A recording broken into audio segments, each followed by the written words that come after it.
What is up, Low Voltage Nation? We've got Steve Vanhorn. That's Hoosier Sparky from Instagram. He's into fire alarm systems, access control, intrusion, but more importantly, he likes to keep things organized. So let's get after it. All right, we got Steve Vanhorn, Hoosier Sparky. That's his handle on Instagram. He is on the show tonight, and man, we had a really good chat. And I'm really excited because he's kind of one of the first guys that I reached out to when I just got on Instagram. He actually listened to a few of the podcasts, like some of the early stuff that I ended up deleting, like the test stuff. So I'm so glad that that Steve like finally got on, because I asked him a long time ago and we kind of just fell off. We've been liking each other's stuff on Instagram and then kind of reconnected. He reached back out and here he is. So man, hey Steve, thank you for jumping on. I really appreciate it, first and foremost. How you doing tonight, man? All right, man. No problem. I'm really excited to come on this, especially after listening to all the other guys that have come up and jumped on the podcast. Super interesting to listen to. Yeah, you said you went through like a marathon of listening to the shows. Is that what you said? Yeah. That's awesome, I drive around a lot for a lot of us do, man. That's so, man. I love the fact that there's guys out there, and maybe some gals too, but mostly guys that are listening to the podcast and hearing all these cool people that are just like across the world, even just getting after it in the field. And you're one of those guys, man. Like I'm super excited to hear about your story. So Steve, tell me, like, from like day one when you started doing some stuff with, with your hands and tools and all that. So just kick it off with the very beginning up until what you got going on now. Okay. Well, I guess I got out of the Navy in 2015, and I was coming back home to Indiana, and I needed a job. And my brother-in-law, he owns and does an electrical contracting business. So he's like the main guy that does all the work. He's kind of by himself. And he reached out to me and was like, hey, I got some work for you if you want to come help. And I'm like, sure. I had no knowledge, no experience in anything electrical, nothing low voltage or anything like that. The only experience that I had was with some tools. I used to off-road Jeeps, and then I had like lifted up and took a truck and made it like a mud truck and played around, and then just tinkering with mechanic tools and understanding how to fix vehicles, cars, engines, whatever, whether it was gas, and then I had a diesel truck, and understanding and teaching myself how those systems work. And I'm hearing this, kind of my first intro into troubleshooting things. So then I just started working for him, and I remember it was like the first job that I went to was a commercial, and he was converting a bunch of one meter base into multiple meter bases, because this guy had bought this commercial building out, and he was leasing out parts of the building. And so he was trying to get away to meter those sections of the building for billing. And then it just kind of went on. I worked for about a year and a half. We were doing mainly new construction, doing rough ends, finishes, and stuff like that. And I got my first start doing that. And so then I wasn't really enjoying it that much. I was good at it, by towards the end of that year and a half, I was roughing in houses by myself. I was kind of more of an installer mindset. I knew, hey, you run this wire from here to this point. I didn't know why. And at that time, I didn't really have the passion and I guess the fire for it. I didn't really start researching. I really didn't start really educating myself. I kind of was just like being a sponge towards what he would teach me. And, owning your own business, he really didn't have that much time to just kind of like, hey, I need you to do this. Hey, I kind of need you to do that. And with my personality, I started understanding kind of like, what's the word for it? The repetition of how things are done. Mm-hmm. So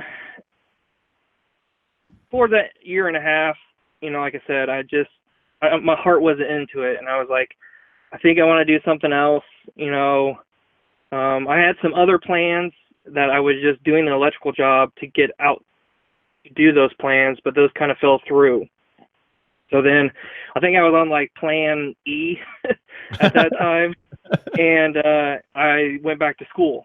I went for firefighting, and so I got all my firefighting certificates, went through EMT class, got those, hazmat, all this, it was like 3 semesters. I was trying to do my Homeland Security degree, and got done with that, and then trying to find a job as a firefighter in most big cities is once a year testing. So you get one shot a year to try to get in, and they have a list that gets carried over from previous years. So after waiting a while and trying and not getting in, I was just like, man, I got a wife, I got kids, I got to find something. I can't just be waiting around for something. So then he ended up calling me back and was like, hey, I could use some good help for a change. What you think about coming back? And I was like, yeah, let me come back. So then I started working again, doing the electrical thing, rough ends, finishes. We got into some commercial stuff.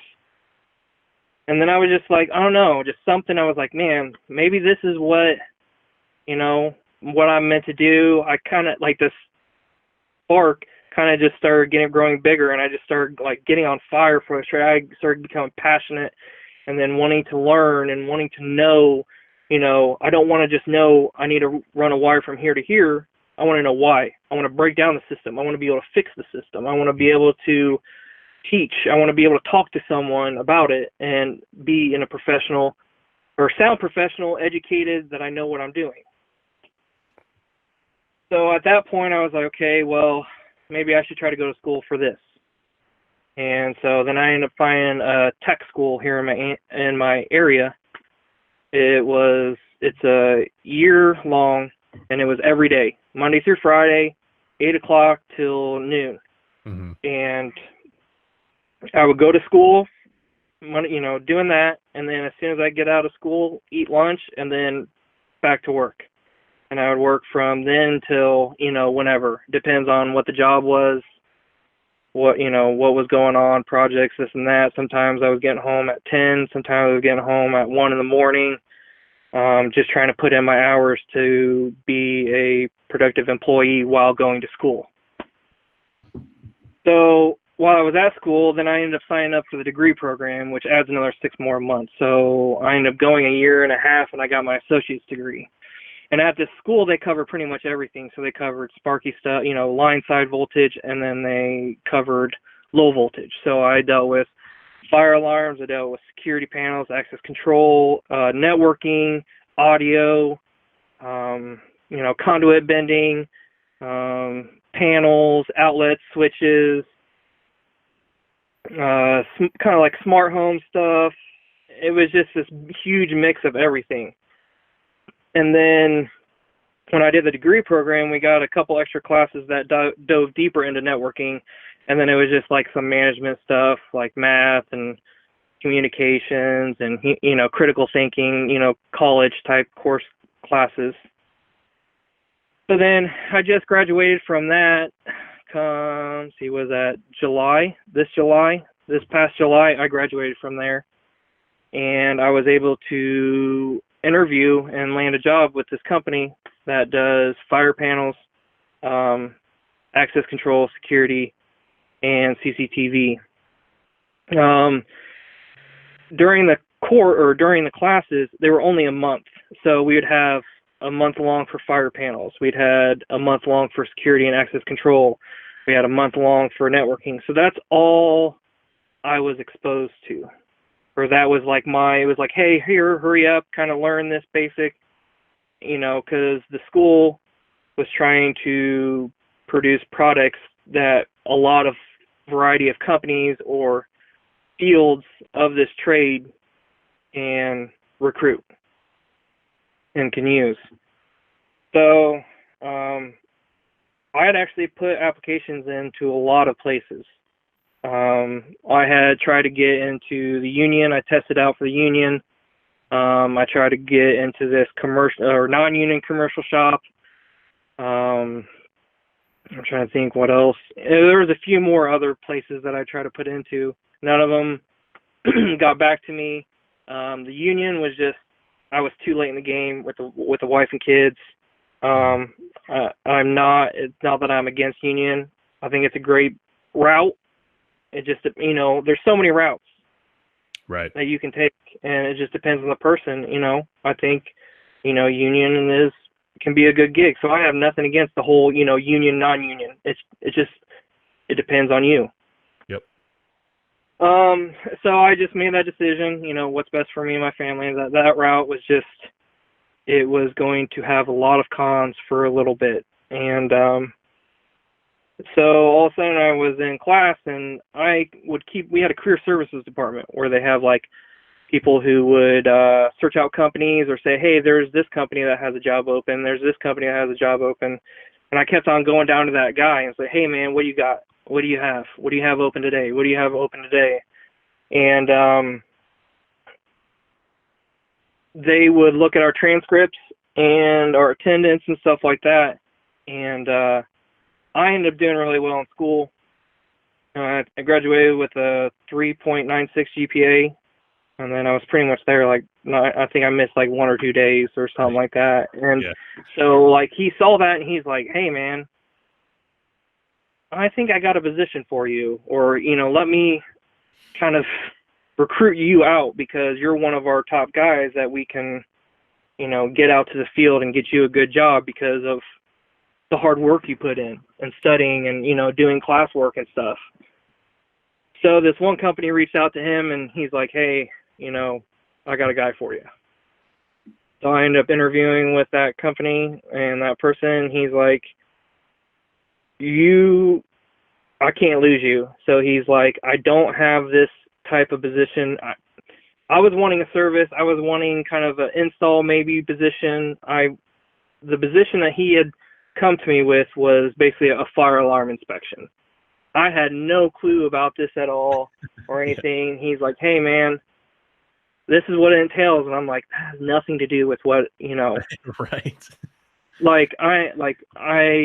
I want to fix things. I want tools in my hands. I don't want to go around and test fire alarms. But and he's like, hey man, just trust me. It'll get your foot in the door, and I will get you a service gig when that slot opens.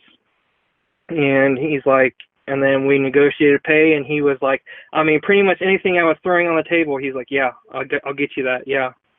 And I was just like, okay, this is too good to pass up. I'll have to do some, maybe some grunt work that I don't want to do, but if it gets me to where I want to be, then it's worth it. Yeah. As long as that upward mobility, or you can kind of shift over to the position that you actually want, as long as that's there, it's a lot easier to be like, okay, I'll eat dirt for a few months or a few years or whatever it takes to get to where you want to be. Yeah. And I kind of had the confidence that I was like, I'll get there, soon, or, I'll be there. So basically I got hired. Yeah. Right on the spot.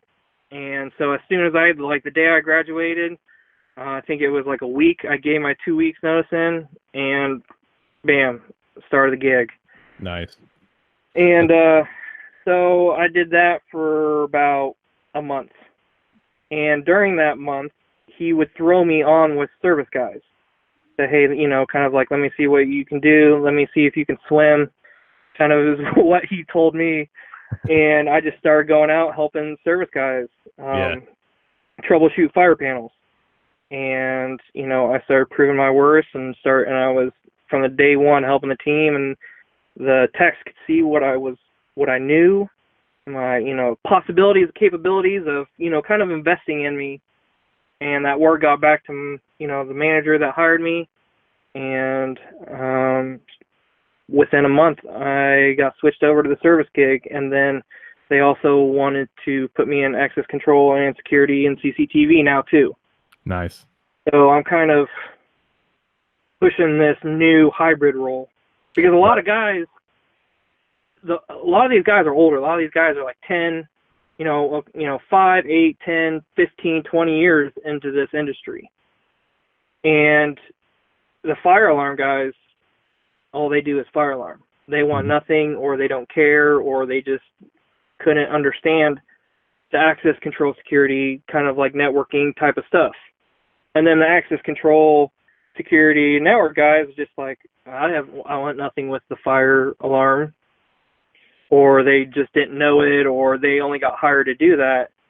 So I'm kind of, pioneering this way of, why can't we just do it all? As being a tech that's well-rounded, and, because it's pretty much just, a lot of it is just the same. I mean, it's all just kind of little switches. It's a circuit. You got a power supply. Right. Yeah. It's all just pretty much. Yeah. There are some nuances, obviously, but which do you like? What do you like best? Do you like access more than fire, or you like CCTV? Is there something that you like in particular? Honestly, it's hard to choose. Oh, really? Okay. Like we talked about before, and especially with my schooling, like I'm really just interested in it all. Like, I'm fascinated by anything and everything electrical. I understand it. I feel like I can just visualize a lot of it. So it's just like, it's almost like I nerd out on it all. Yeah. That's so good, I like man. the fire. Yeah. I like the Fireside, and I like the troubleshooting and trying to trace down issues and stuff. And it's more of a voltage thing. I mean, yeah, there are some. I mean, really the only networking is just your your connection out of the board. Exactly. You're monitoring your tip and ring, or your cellular. I can't talk. Just different things like that. So there's that kind of like simplistic, part of fire alarm panels. But then you get into access control and CCTV and that stuff, and then you start digging more into the networking side of how things communicate over the internet protocol and data and serial communications and all that stuff. I could just go on and on. And that's a whole. I just get worked up. There. Like I get, I could sit on YouTube all day and just get down into the YouTube hole. Yeah, I know, right? Of just learn, okay, I'm trying to learn this stuff. So it's like, with access control, okay, well, what's the difference between, a DC or was it DHCP and static? Okay, now I understand that. Well, then I dig into, the RS-485. Well, what is RS-485? And then I start getting, okay, that's serial communication. Well, what's serial communication? And then you learn that, and then you're like, well, what is it used for? Okay, PLC. Okay, well, then I start getting into PLCs. And, never ending. Dude, it's never ending, because, I can't just not know something. Like, if I come across it, I will stop it. Like, if I'm watching a YouTube, or if I'm going through training on my computer for my company systems, I will stop. I will get on Google. I will research a website, or I'll get on YouTube and I'll watch a video, and then until I understand that real quick, and then get back to what I was doing, because I don't know. It's almost like I don't want to be the installation guy. I don't want to be the, just do this and this. Like, I want to be able to understand why, the basics, the down deep of how it works. I want to know how it works, because if you know how it works, then you can fix it. Oh, yeah. Yeah, I'm the same way, man. I'll read through 100-page document to understand the fundamentals of how something works, because just like you, man, I want to know what the heck is going on. Oh yeah. The surface level stuff is okay, yeah, it works, but how? Magic? No, let's figure it out. Well, and also too, with the service side of it, is you get into just some weird stuff. Right. And you can kind of break down that weird stuff by understanding how all these different things work together. Yeah. And just kind of also have a reasoning of especially towards the customer's view. If you can just say, hey, this is why this is acting like this, because this, and this.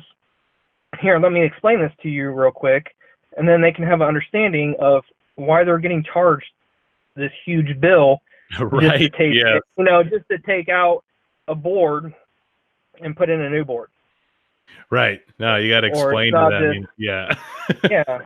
There's programming involved. There's troubleshooting. There's rerunning of kit. There's all this stuff you got to do. And if you can articulate that and like have a deep understanding, the customer will be a lot happier, or just kind of just be quiet and be like, okay, whatever. Well, and it's also, if you have that deep understanding, you can break it down simple. Yeah, exactly. Oh, yeah. I like they that. Can understand it. Or, you can teach other people, explain things to other people, because you took that time to make something so complicated, something very, very simple. That's a great point, Steve. I like that. Some people don't have that skill. Like, they'll understand the deep technical reasons behind it, and that's what they'll spit out. But if you can break it down simple to the layman term, that's a skill for sure. So, hey, a challenge that you face, you talk about, being the young guy and these older guys, kind of, sticking to their ways. Like, tell me about like how that's a challenge for you. Yeah, so like right now, I'm pretty much green rookie getting into the service industry. Like I said, I only had a month of fire and a month of like security and access control. But during those months, man, I dug deep and I made sure I understood the basics and understanding the functions. So like coming to where I am now, it's like trying to earn that respect. Right. And also like going to a customer's site and them seeing like this young guy coming, when majority of the time they're seeing these old guys come, and it's kind of like this, what they relate, like, oh, this old guy, man, he must have been doing this forever. So like anything he says, anything he does has to be good or has to be right. And so part of it too, I think, is just like this societal mindset of what gets complained about online. I've talked about this, a couple times, I think, on my stories in the past, or like a video of just like everyone like, oh, these millennials, they're so lazy, they're so stupid, they whine and complain, just all this stuff. And it's like, I have to fight, like, and they just see a young person. Yeah. And they instantly, like, their mind's like, you have to earn every little ounce of like respect, or maybe some type of like, oh, maybe this guy knows what he's doing. Right. Which is fine, because I always enjoy that. I always enjoy coming in and like, hey, we can hope you can fix it. And then you're like, 5 minutes, it's fixed. And they're like, oh. Yeah, exactly. It's an opportunity to show your stuff, man. Yeah. Prove them wrong. Yeah. And so I think stuff like that too has kind of helped me kind of get that notoriety of how fast I've gotten to where I've gotten. I like compared to some other guys that were that are in this company that been doing certain things for years and years, and they never once want to get into service or anything like that, or they won't let them get into service. Yep. Just because they don't have that kind of like mechanical mindset, that mechanical talent, I guess. But, and also too, it's just like dealing with customers. So I feel like a lot of times some of these older guys, I mean, there are some stellar guys out in the field. Like there's those, you'll find that one guy that's just super solid, has so much experience. You don't talk when he's talking. You just sit there, you listen, and you take notes. Right. And they're very passionate. They want to do their best work. They got into this business or into that job because they wanted to. And then I feel like there's other older guys that are like, well, I couldn't go to college, so I guess this is just kind of like one of the paths I'll do, and they just kind of do it just to make a paycheck. Right, yeah. And so you're kind of coming in behind some of those guys and customers and like hearing gripes and complaints, and like, you're the fourth tech that's been here. Like, you kind of get that frustration and trying to be like, hey, I haven't even done anything, and you're already mad and upset at me. Yeah. It's guilty by association. So it's just like, we've all been there.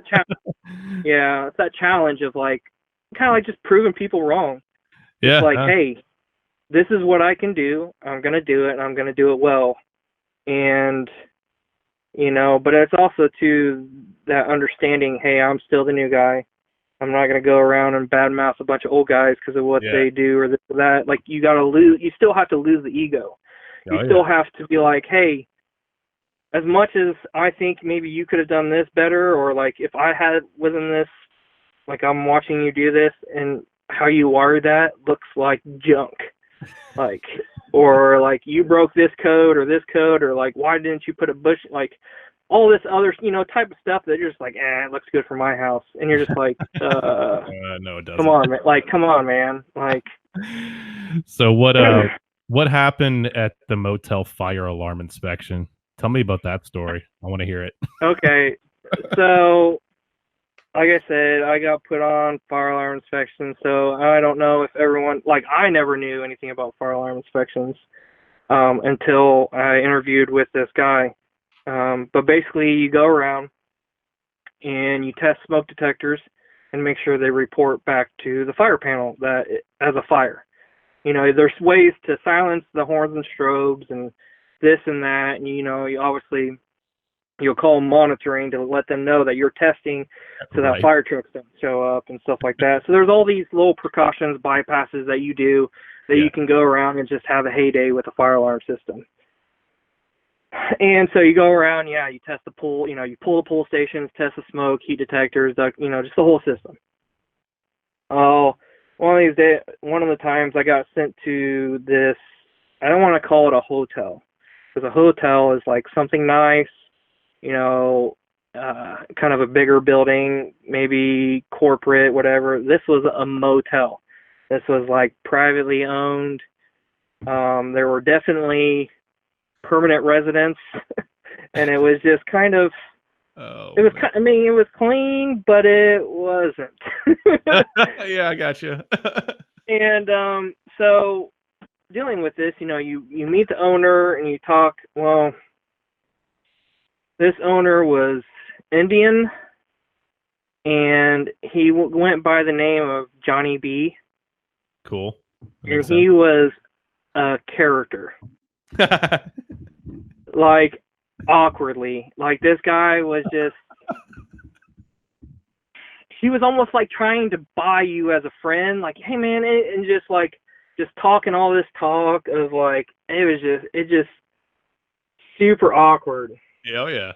I'm just like, hey man, like I'm trying to do my job. Like, I'm all good with chit chatting, but it's like, you just want to tell him, hey, shut up and leave me alone. Yeah, I've met those. Well, when I first pulled up to the motel, he had two, oh man, I'm not good with dog breeds. Maybe like a pit bull. Sure. Yeah, like pit bull something mix or whatever. And they were like chained up on the pillars. And like I was trying to park up by the front office, but I couldn't because the dog was just barking and growling at me the whole time. So I ended up having to park all the way on the other side and like try to walk around it to get into the front office so that I could, greet him, talk to him to get this going. And he was just talking oh man, this is the best motel. You and your family can come stay here. I'll give you a discount. In the back of my mind, I'm like, I think this is kind of a conflict of interest. I'm responsible for, this inspection, for the city or the resident, the people who stay there to make sure everything works right. Yeah. And that you, the owner, would be in charge of fixing and putting out money to fix it. Exactly. And you're trying to get me to come stay at the hotel and give me discounts and rooms and upgrades and this dude was not politically correct or had zero filter at all. And I was done. I was trying to leave, and he was just going off super loud, just saying things that just didn't need to be said. And I'm trying to break away, and he's like, dude, it probably one of the most awkward customer interactions I've ever had in my time. What I don't know if I want you to say anything that he said, but is there something? No, I can't. You can't say it. No, I can't, man. He was just He was being an old grumpy guy that had just. Did he pass the inspection? Yeah. Barely. There was yeah, barely. No, it all worked. Um, there was just some, like, he had a annunciator panel that had like an LED map Yeah. that he could, and he wanted us, like, this wasn't really part of the contract. We were just, try to please the customer, and he wanted to make sure that when we tested the smoke in, like, say, room 111, that the LED light in 111 would show up.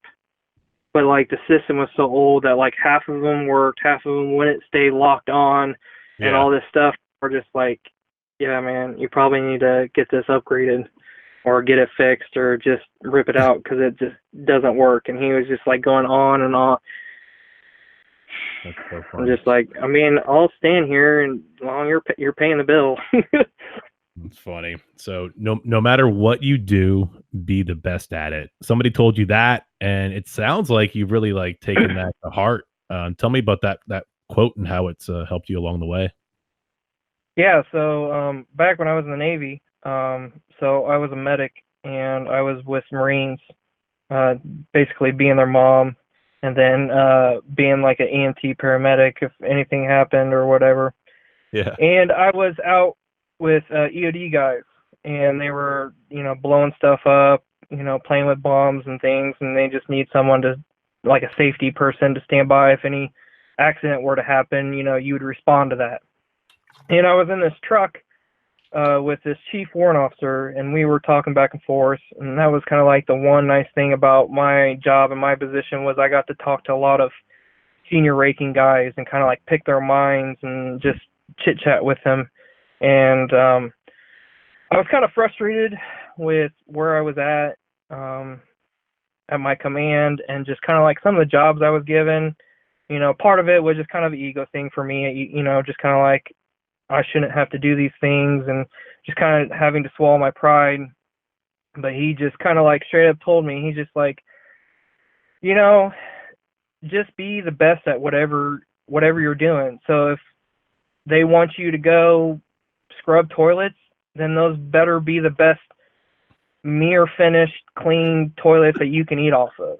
Right. If your job is to go organize this storage room, then there better be, label on everything and, cheat sheet where to find everything. It better be lined up, organized.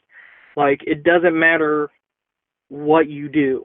It doesn't matter how insufficient you think a job is or like how important. Like, you treat it as important, and you treat it as like the only thing that you're doing, the most important thing.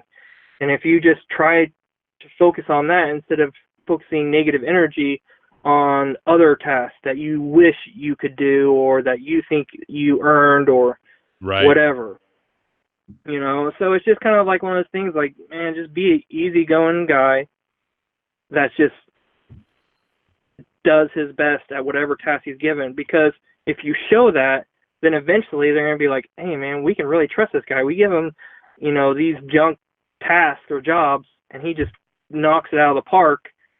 Hey, here's this super awesome big task that would be so awesome, but we know that he would give it details because he would give that much attention to detail for these small tasks. I love it. Yep. It's that long-term strategy, man. It'll pay off like eventually. No matter, just like you said, no matter how insignificant that task is, like get after it. Like do the work, put the work in, because down the road it will pay off. Man, I love that. Thank you for sharing that, man. Yeah. Awesome. Well, it's just like you don't need to waste energy thinking about, well, I wish I could, be doing this, or I think I need to be doing that, and you're just wasting energy. You can just, hey, just have a good time with it. It might be some grunt work that you might not need or that you don't want to do, but just do it, Yeah. Yeah. We get in the weeds, or at least, a lot of people get in the weeds throughout the day and they're like, oh man, this sucks. But man, like it'll eventually pay off if you do a good job. If you do a slack ass job, somebody's gonna be like, hey man, that guy's a slack ass, and don't ever let him do anything that's a little more, maybe important, so. Well, and there's also like the case of, paying attention to what you're doing. Like, for instance, like in the trade, like, you're an apprentice. Well, pay attention to what things that you're using. Pay attention to what things you're doing. Pay attention to what they're telling you to do. Yep. To where, like, that just becomes second nature. Like, hey, I need you to do this. And you're already like, okay, I need this, and then I need to go from here to here. You already got a game plan. So it's like, if you can just pay attention and focus and be, like, attentive into these small tasks, that will, like, grow into making bigger tasks easier, because you're building a foundation. Yep. Of how to conquer, how to, tackle these things. Yep. The Veto pouch. Everybody uses the Veto pouch or the Veto pack, and you use the pouch. That's one of your go-tos. What do you have in your Veto pouch that's important? Yeah, so right now I'm using the Veto TP2L. So it's the leather pouch. Is it on your Instagram? Because I'm scrolling through. Yeah, I know I put a picture up. Yeah, it's somewhere. You got all sorts of pouches. Yeah. A few posts ago of, like, my American-made stuff, because the pouch is made in Ohio. Okay. And so I had that included. Cool. I'm trying to think. I had it. Yeah, I have that pouch included in one of my setups, because I used that pouch when I was doing electrical work. Nice. Anyways, so right now with fire alarms, I carry a meter in there, because that's the majority of how you fault find, troubleshoot fire alarms, is using your meter. Yep. And then I got a Klein 5-in-1.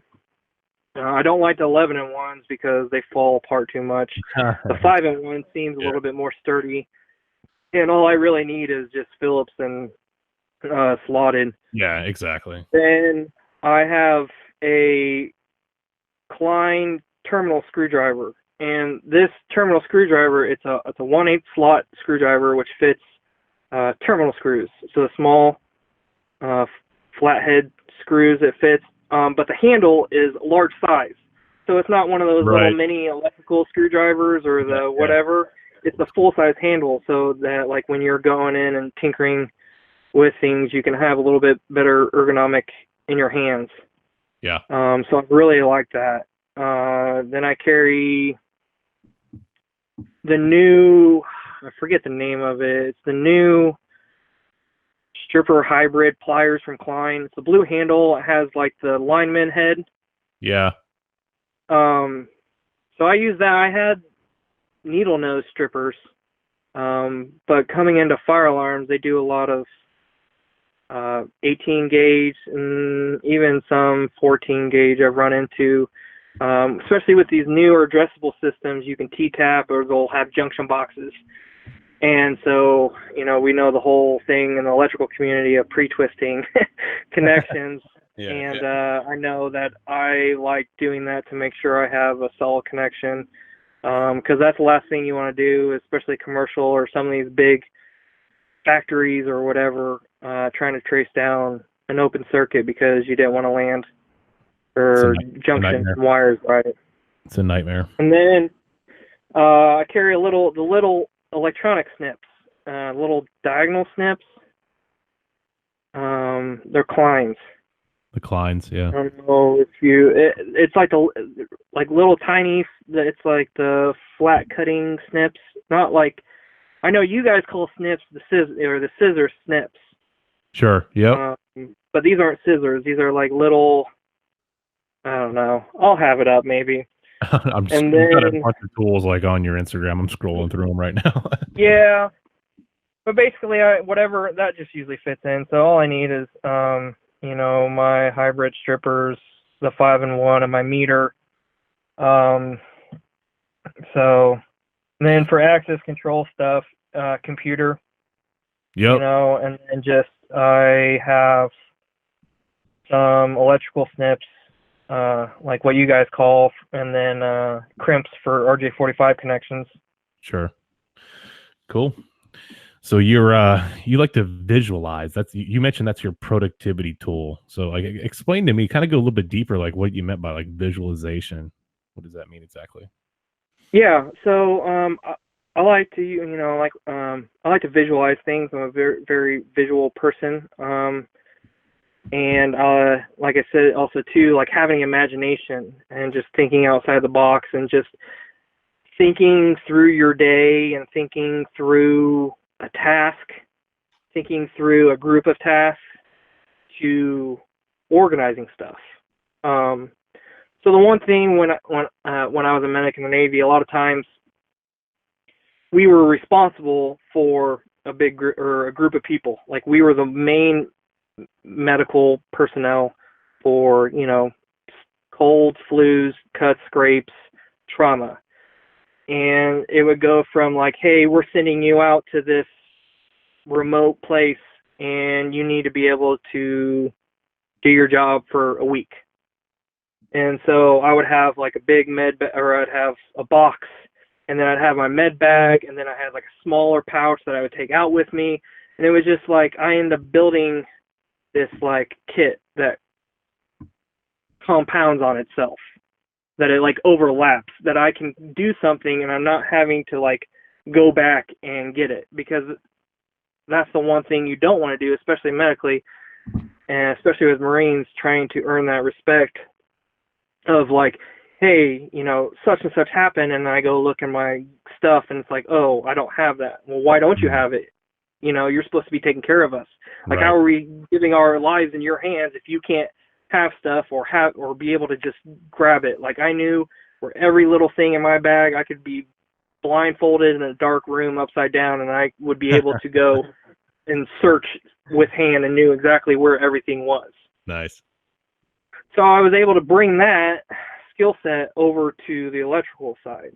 And it was just like understanding and knowing what, size of screws, what screws go with what devices, what screwdriver head, fits those screws, and having those, and, kind of understanding of like what you're going to see. Like I know, 632s or 832s, your 1/4 slot, your 3/16 slot goes to this, number 2 Phillips, your 1 squared, your Torx 15. Like for me, like I use a Torx 15 on the panel boards and a simplex fire panel. I use a 9/64 hex bit for fire pull stations. I don't use a key. Like just literally breaking it down so you know exactly what you need to use. And if you know exactly what you need to use, then you can have that with you and you can organize it. Yep. And you can set yourself up to where it's like, hey, I know I'm doing fire alarms. And in my sheet, they said that they have this panel. Well, I know on this panel that I only need this type of screwdriver, this type of screwdriver. And then I need to bring my meter. Or it's like breaking down your organization of like screw holders or wire nut holders, or not holders, but your divider boxes, your organization boxes. Like I had it to where I had I call it a little electrician first aid box. It was a little tackle box, and it had some 632s, it had some 832s, it had a couple Buchanan crimps, it had like a couple self-tappers and a couple little tech screws that sometimes I would run into doing like a service call or doing a real quick install. And so instead of me having to run out and lug this huge box of screws in, I can just have those little ones in my tool bag. And then when those go low, then I can restock them from the box in my truck. So it's just like building a system that plays on top of each other. Yeah. Or it's like, I have my pouch, and I have what I carry in my pouch, and then I have the next level of like I have a little Vito, TP4. So I have like my next level of tools of like, okay, if I'm doing some install work, well, I'm going to need these extra tools, and then like I have my computer bag, and in my computer bag I have my network cabling, I have my PoE switch, I have my network tools, and just having it broken down like, okay, when I do access control, all I have to do is just grab this bag and go in. If I'm doing fire alarms, all I have to do is just grab this pouch and go in. And it's going, just dividing things, just organizing things, and just visualizing. Like, sit there and visualize what you did that day. Okay. While you were doing that, what did you come across? What type of fittings did you come across? What tools did you use for those fittings? What, connections did you do? What tools did you use for those connections? What screws, what sizes, what screwdrivers do you need for these devices? It's just paying attention to what you're doing and not just being a mindless installer. Yeah, you're kind of the first person to bring that up on the show like this, because you didn't mention like you're using any like pen and paper or software or whatever, but you're actually like taking some time and being very thoughtful with how you approach it and organizing your tool bag, having access control tool bag, a Sparky tool bag, having all these things all lined up. And it's like it's so impactful, because when you're that organized and that thoughtful of what you're doing, you can be so much more efficient, and like the day just gets so much better because of it. I love that. Well, and cool. The thing too is you're setting yourself up for success. You're taking that energy, that all those thoughts, that kind of that thought energy, that mind energy, that stress. You're taking all of that away. Yes. And so now you can focus on the more important things. You're not sitting, and especially it looks good in front of the customer, because as soon as I get there, I grab a bag, I grab a little box, I get in there, I'm just hammering it through, and you can get through jobs quicker. Yep. Which then gets you to the next job quicker. And the thing too is taking the time and putting things up when you're done. So when you get done with a job, you come back, everything's still organized. Yes. And you make sure to take that time. Don't just throw stuff up, because then you get to the next job, it's all there, organized, nice and neat. You just grab it, go. Everything in its right place. Okay, I love it, man. It's so important. It's like, I love it. You're running through 4 jobs, through 4 service call jobs, when one guy's taking, a whole day just to do a little install. Like, that's the one thing that I've noticed. Like, I've had to come some guys and, doing some, like, adding on some strobes or adding on a pull station or something, and they're running wire, running conduit and pulling wire, and it's just so it takes them forever. They're going back to their van, they're going back to their truck. Yep. And then they get there, and it's like, no, like, I know that when I run a pipe, I'm running this size pipe. I have a bag of, 1/2-inch connectors, and everything is 1/2-inch in this bag. So all I have to do is just grab this little parachute bag of 1/2-inch stuff and take it in with me. I know that I'm going to need zip ties, or I know I'm going to need a hacksaw or a bandsaw to cut. I know I need my reamer, and just having all those things grouped. But all that is done, just sitting there and just thinking about it, like on the drive to the task, and like Kyle Figueroa, he was touching on that, and I was just like listening to the podcast, and I was just like, preach it. Like, I will sit there, like, I'll get a call, like, hey man, you need to head to this building, they're having this problem and this problem. And I will, on my drive there, think through it, okay? Like today, I had to go to this jail to try to figure out this false alarm was going on. And so there I'm like, okay, well, how does an alarm sound in a fire panel? Inputs. Okay, what are inputs? Smoke detectors, heat detectors, pull stations. Okay, so then that's, what kind of panel is it? Okay, it's a conventional panel. Okay, then what zone is it on? Okay, then I need to find that zone, cut it in half, figure out where that short is. It's just like, if you can go ahead and get in that mindset of that task or that job before you get there, you're already ahead. You're already winning. You're already going to fix that system. You're already going to install something in a professional manner and have pride in your work. I like it. I like it a lot. Steve, hey man, this has been really, man, I love talking to people that are so organized and like understand the importance of doing it right, and just it compounds as you do things right, and people see that, and it just like it pays off, man. So I'm so glad you came on the show tonight, and took some time out of your day. You're probably super busy during the day, and but yeah, it's been really cool, man. So where can we find your stuff? I know you do some stuff on Instagram. I think that's kind of your primary on Hoosier Sparky. Is that right? Yeah, you can just all I have is Instagram. I don't have any other platforms or anything that I get on.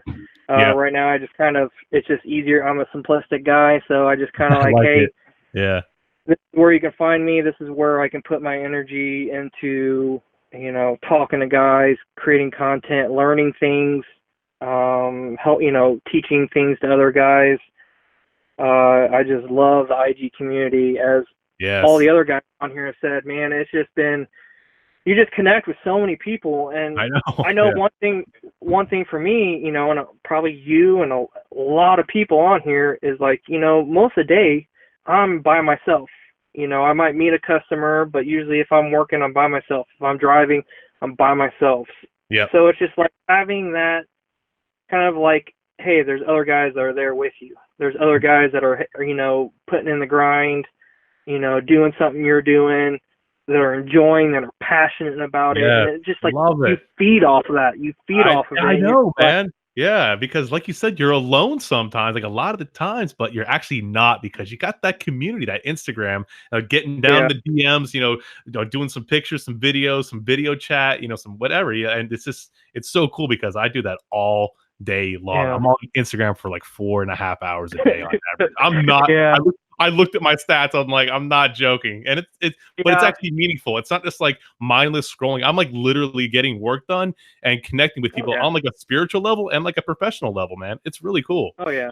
Well, and see, that's the thing is there's a whole kind of thinking or stigma around people using their phones all the time and this and that.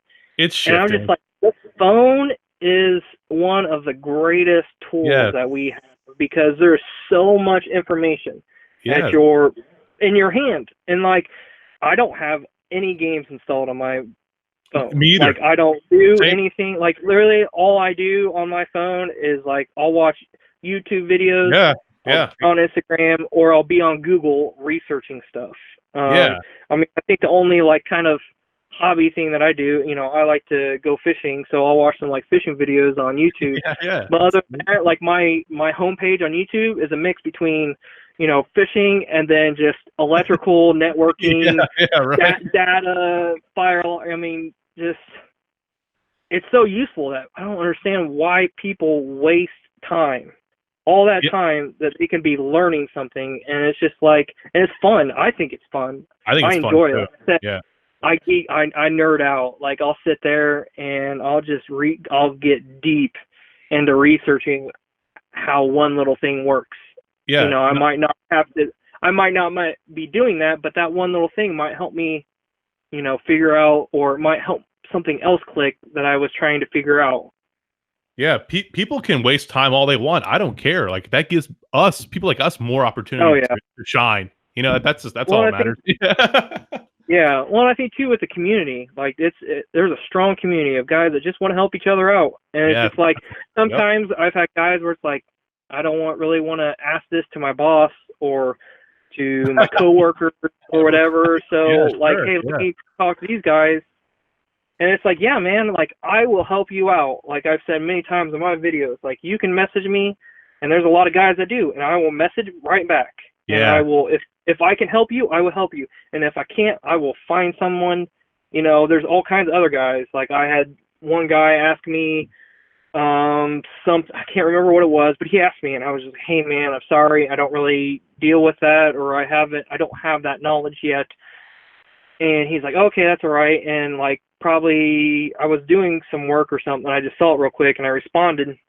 Yeah. Probably an hour later, I was like, hey man, did you end up finding someone that answer your question? Because if not, I had thought of someone. I was like, hey, I could direct you over to this guy. Why don't you go ask this guy, because he's really good at that. Or I know through my communication with that person that this guy knows this stuff, or that's his expertise or whatever. And it's just like, everyone's just willing to help each other, and it's just kind of refreshing. I love it, man. Man, this has been a great talk, Steve. I'm glad. I'm glad you got on, man. We'll do some stuff in the future too, and obviously we'll be connecting on Instagram and kind of going Oh back and yeah, forth. definitely. Yeah. But I'll push out to the people that I know, like you're willing to answer questions if that's okay. It sounds like you're pretty Yeah. helpful and want to contribute. So Oh awesome, yeah. dude. Hey man, I'll chat with you soon, and thanks again for coming on. All right. Yeah, definitely, man. I really enjoy it, and I really, as everyone else says, I'm glad that you're doing this, and I really enjoy it, and I really enjoy listening to other podcasts. So I just want to say thank you. Yeah. Thank you for having me on, and just keep on rocking it out, man. Heck yeah. All right, man. Have a good night. Thank you. Yeah. You too. Bye. Bye.